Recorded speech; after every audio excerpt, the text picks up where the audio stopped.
everybody. Welcome to Real Talk. I am Deb Kent. I'm a realtor with Gulfport Realty.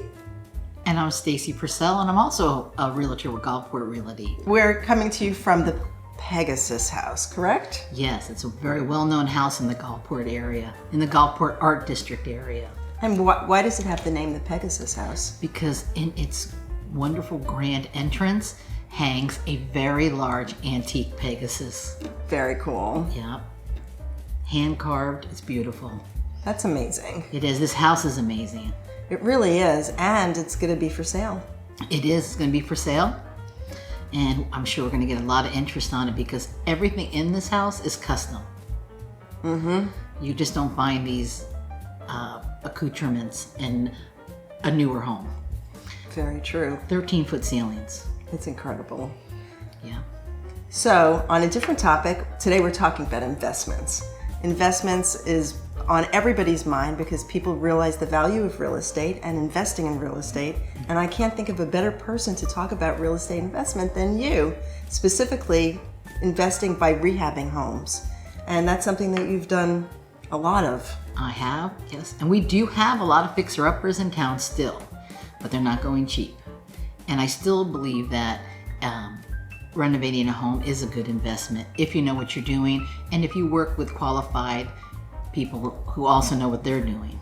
Okay, so that is critical, and actually I do want to talk more about that because as realtors we go into rehabbed homes all the time, and immediately you can tell the difference between one that's been rehabbed with quality materials and done in a professional way, and the kind where they've cut corners and maybe they've focused on the sizzle instead of the serious issues related to the house. Yes, you can always sell a home. There's 3 degrees of renovating. There's experienced, contractor grade. They do it all the time. Maybe it's a special floor plan. Then you have intermediate.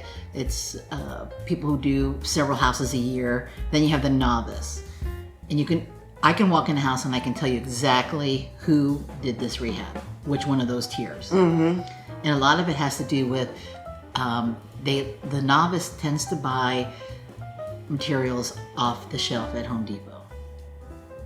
What kinds of materials? Their sinks and their cabinetry, things lighting. Like that. Yes. Mm-hmm. And then how would you compare that to the experienced? Well, an experienced, maybe a higher end rehabber will use more custom vanities, cabinets. There'll be a better grade for sure, better grade of a countertop. And kitchens and baths are what sell houses. Absolutely. Totally.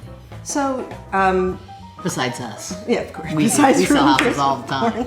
You know how when you walk into a rehabbed home that's been done, not necessarily by a novice, because often these are very experienced rehabbers, but you can tell that they have focused on exclusively the things that sizzle, the kitchens and bathrooms, and they may not have really addressed the structure of the home, the systems, the HVAC, the roof, the things that can really tank a deal.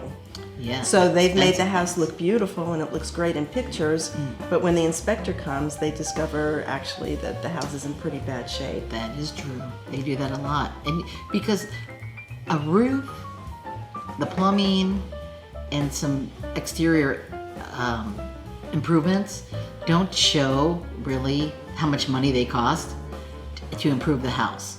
Where if you spent more money on countertops, you get the wow factor. If you spent a little bit more money on a roof, they're like, oh, okay, it's a new roof. Okay, it's hard you have to really explain to your buyers when they're looking at these rehabbed homes, what they're buying, what they're getting into.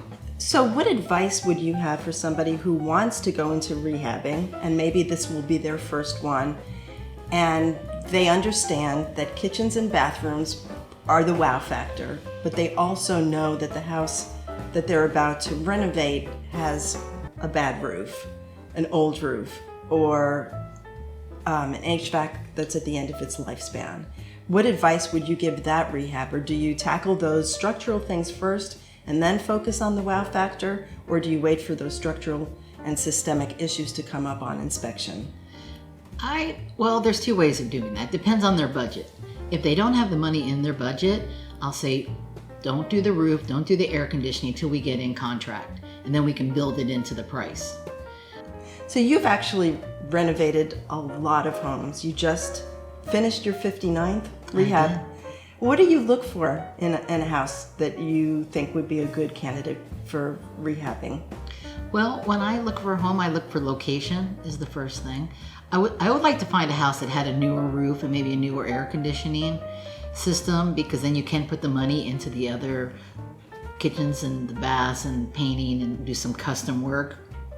I also like to find houses that have been on the market for a long time. Yes. Yes. Yeah. If it's been on the market and they're for a while. unoccupied. Yeah, perfect. Because if it just hit the market, Oh, yeah. yeah, it's unlikely. First of all, you're going to be competing with other investors. I look through the MLS all the time, and one of my key points I look for is how long houses have been on the market.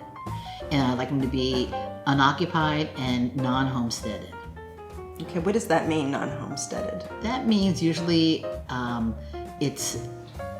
could be a foreclosure, could be an investment property that someone just isn't renting anymore. You mentioned the importance of location. You know, everybody knows, even people who are not in real estate, they know the phrase location, location, location. Why is location so important? Because that's how you're going to sell your home. You need to have your home in a very good location.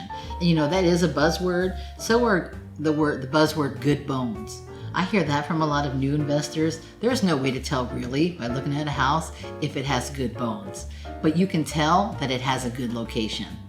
Right. And location is the one thing that you absolutely can't change. The house is stuck where it's stuck.